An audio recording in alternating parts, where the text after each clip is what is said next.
किस संस्करण की रचनाओं के लिए कहा जाता है? यह किस संस्करण की कविताओं के लिए कहा जाता है? प्रथम, द्वितीय। किसके लिए कहा जाता है? कि जयशंकर प्रसाद रीतकालीन काव्य विशेषताओं से विमुक्त होकर द्विवेदी काल की कविताओं में प्रवेश किए हैं। द्वितीय। तो अगर आप आंसर देती हैं कौन सा संस्करण? द्वितीय। द्वितीय संस्करण। तब आपका प्रश्न कितने नंबर का बनेगा? 2। यदि आप प्रथम संस्करण, द्वितीय, तृतीय, चतुर्थ संस्करण ऑप्शन को सही करती हैं तो आपका उत्तर क्या हो जाएगा? गलत। अब एक प्रश्न जयशंकर प्रसाद से बनता है कि जयशंकर प्रसाद की कौन सी रचना है जिसे छायावाद की प्रौढ़तम रचना मानी जाती है? छायावाद की उनकी प्रौढ़तम रचना मानी जाती है। आपको 4 ऑप्शन दे दिया जाएगा। ऑप्शन 1 दे दिया गया है आंसू, दूसरा ऑप्शन है लहर, तीसरा ऑप्शन है झरना और चौथा यहाँ पर दिया गया है प्रेम पथी। तो जयशंकर प्रसाद की कौन सी ऐसी रचना है जिसमें उनके छायावाद के प्रौढ़तम प्रयास दिखाई देते हैं? यहाँ पर बात हो रही है प्रौढ़तम प्रभाव।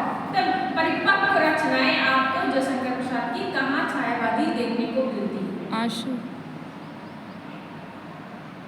तो कहाँ देखने को मिल रही है आपको? आंसू। आंसू में इनकी छायावादी रचनाएं, पूर्णतः छायावादी रचनाएं कहाँ देखने को मिलती हैं?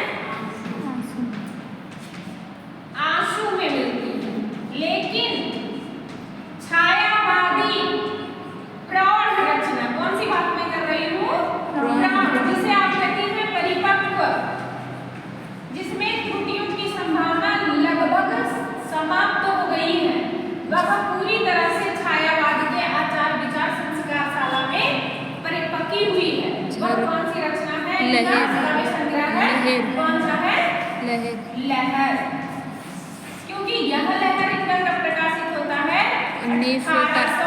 1833 में। अरे सॉरी 1933 में। और आंसू का प्रकाशन वर्ष क्या है?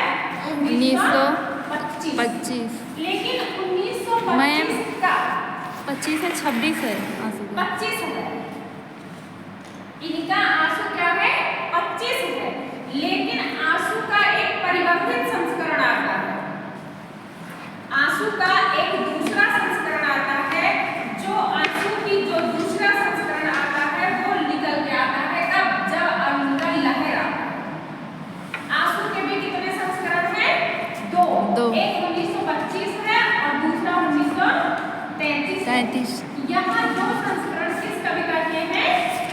आंसू। ये प्रथम है और यह द्वितीय।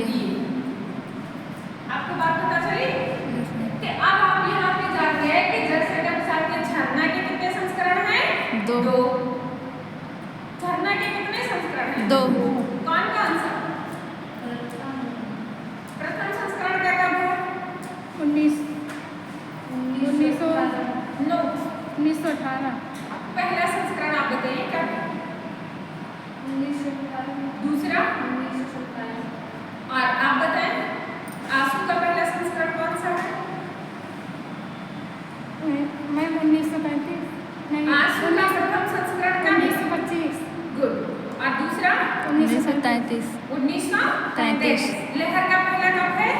1933। अब आपको ये पता चलता है कि इसके पहले जो उनकी रचनाएं लिखी गई वो सारी रचनाएं किस प्रभाव से प्रभावित थी? उसकी भाषा क्या थी? ब्रज। कौन सी भाषा थी? ब्रज। और रीतिकाल की काव्य भाषा क्या थी? ब्रज। ब्रज भाषा थी। तो जयशंकर प्रसाद इस काव्य मोह से विमुक्त नहीं हो पाए थे। जब वह आते हैं, कौन सी रचना लिखते हैं? आपका झरना शुरू करते हैं तो झरना में वह खड़ी बोली को अपनाते हैं। जैसे कि आप देखती हैं खड़ी बोली गद्य का शुरुआती दौर भारतेंदु हरिश्चंद्र का है, उसी तरह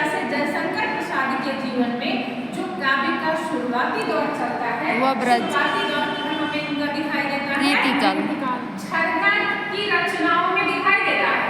यहाँ पे हल्का हल्का शुरुआत होती है, लेकिन जब दूसरा संस्करण आता है 27 का, तो ये लगभग लिखना शुरू कर देते हैं किसमें? खड़ी बोली में। खड़ी बोली में। लेकिन जब आंसू आता है तो आंसू में परिपक्व रूप से इनकी रचनाएं, क्योंकि आंसू का दूसरा संस्करण भी कब आता है? 33 में। 1933 में ही इनकी लहर की परिपक्व रचनाएं आ जाती है, तो तब तक इनका विकास हो जाता है। हो जाता है। अब विकास का मतलब क्या है? आंसू तक ये सोचते कहाँ है? इनका वैयक्तिक मन होता है। इनकी सोच क्या होती है? व्यक्ति की होती है। और यहाँ पे वैयक्तिक सोच ही समष्टि की बन जाती है। वैयक्तिक सोच किसकी हो जाती है? समष्टि की। यहाँ ये मानव से एक सिंगल मानव से बन करके यहाँ विश्व का एक सदस्य बन जाते हैं। यानी यहीं पर वसुधैव कुटुंबकम, यानी पूरे विश्व के परिवार के कल्याण के लिए कामना करने लगते हैं। और इस विश्व कल्याण का, जो विश्व बंधुत्व का इनकी पूर्ण रचना आपके समक्ष प्रस्तुत होती है, जिसको हम कालजयी रचना कहते हैं, वह रचना कौन सी है? कौन सी रचना है?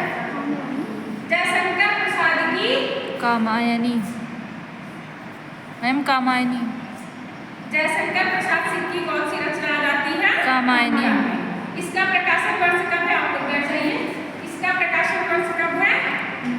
1935। इसका प्रकाशन वर्ष कब है? 1935। 1935। 36 नहीं है, कब है? 35।